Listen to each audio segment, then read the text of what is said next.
हरे Krishna ग्रंथराज Śrīmad-Bhāgavatam की जय श्रील प्रभुपाद की जय Śrīmad-Bhāgavatam in story form chapter 104 The deliverance of Mucukunda Canto 10 When Krishna came out of Mathura he appeared just like the rising full moon. Upon seeing him Kalyavana thought, this person must be Vasudeva, for he is just as Narada described. He has four arms, his eyes are like lotus petals, and he is extremely handsome. Because he is unarmed, I shall fight with him without weapons. Having made up his mind in this way, Kalyavana proceeded on foot to meet Krishna. However, the Lord simply kept walking. Unmindful of the barbarian king, Kalyavana chased Krishna, who seemed to be almost within reach at every moment. And while going, he chastised the Lord by saying, you were born in the Yadu dynasty, and so it is not proper for you to run away. In this way, Krishna led Kalyavana far, far away and then entered a mountain cave. Kalyavana entered the cave close behind Krishna, and within, in the darkness, he saw someone lying down as if asleep. Assuming this to be Krishna, Kalyavana thought, so after leading me away a long distance, he is lying here like a saint.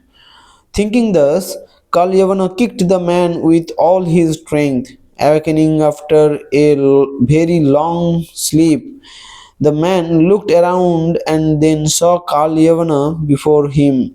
Angrily casting his glance upon him, flames emanated from his eyes, burning Kalyavana to ashes in a moment. The sleeping man was Mucukunda, the virtuous son of Mandhata in the Ikshvaku dynasty. Long ago, Mucukunda fought the demons alongside the demigods, defending them for a long time. After obtaining Kartikeya as their general, the demigods allowed him to return home. The demigods said, abandoning your kingdom in the world of men, you neglected all personal desires to protect us. Your family, ministers, and subjects are no longer alive. They have all been swept away by time. All good fortune to you. Now, please accept a benediction from us, anything except liberation, for only the Supreme Lord Vishnu can bestow that. Having fought for many years without sleep, Mucukunda asked for an undisturbed sleep, with the additional condition that whoever might awaken him untimely would be burnt to ashes by his glance. After taking leave of the demigods, Mucukunda lay down within a cave so that he could enjoy the sleep that had been granted him. Krishna had come there to deliver Mucukunda, and so, after Kalyavana was burnt, the Lord revealed himself to the wise king. Mucukunda saw before him the four-armed form of the Lord, with a complexion like a dark cloud. On his chest was the mark of Srivatsa, and around his neck the brilliant Kaustubha gem and a Vayanti garland. The Lord's handsome, smiling face was adorned with sark-shaped earrings and an affectionate glance, and the beauty of his youthful form was unexcelled.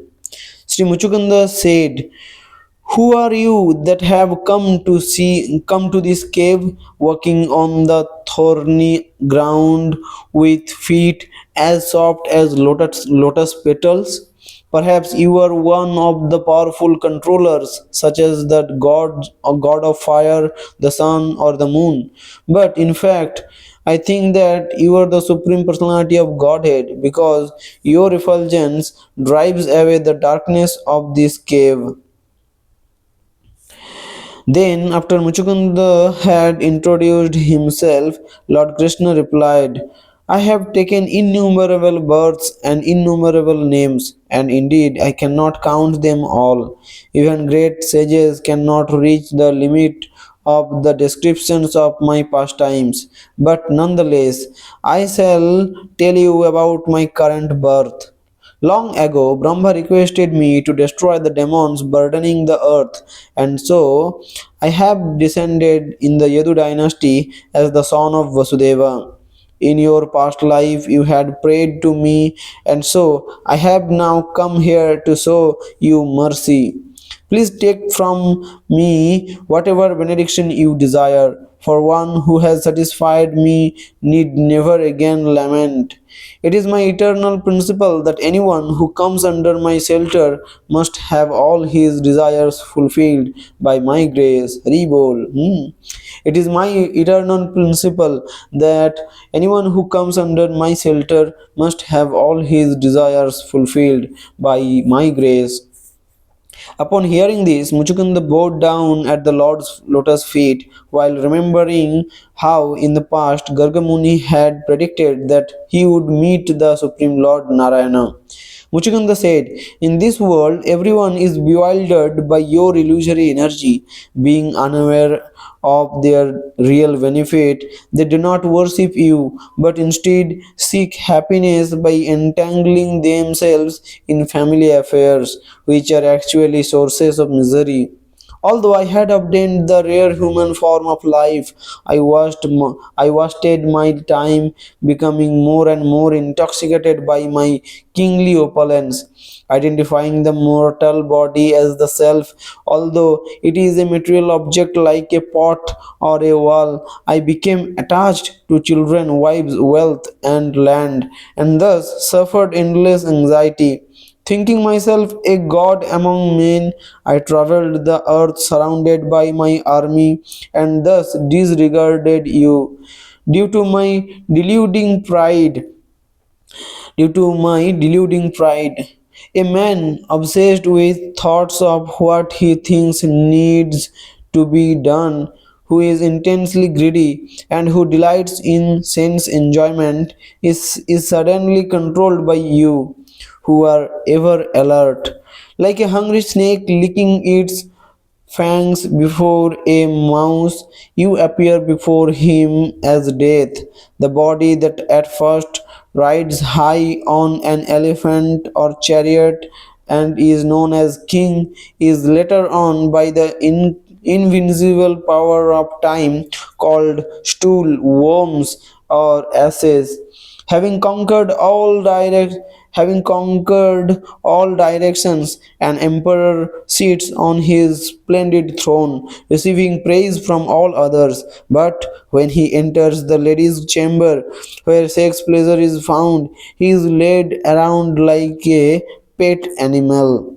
My dear Lord, I think that you have shown me your mercy, for my attachment to my kingdom was somehow seized. O all powerful one, I desire no benediction other than service to your lotus feet. What enlightenment person who what enlightened person who worships you would choose a boon that causes his bondage?